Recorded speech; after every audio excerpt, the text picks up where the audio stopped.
hindi po natin pwedeng payagan na ang ganitong klaseng behavior ay manggagaling sa mga kawani ng ating pamahalaan.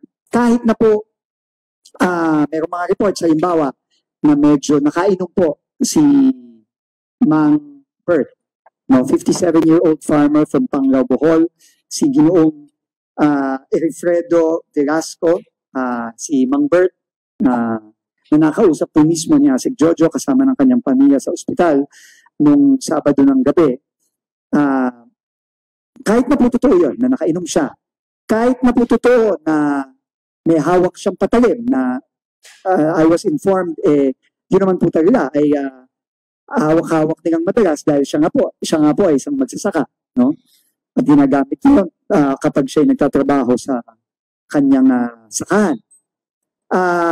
Kahit na po kung lumabas sa ating investigasyon na talagang siya nakasakay sa isang kolorum na motorsiklo, kahit na po lahat yun, wala pong mag-justify sa nakita nating dahas na ipinakita ng ating mga law enforcers. Kaya po, yun po ang basehan ng aming desisyon.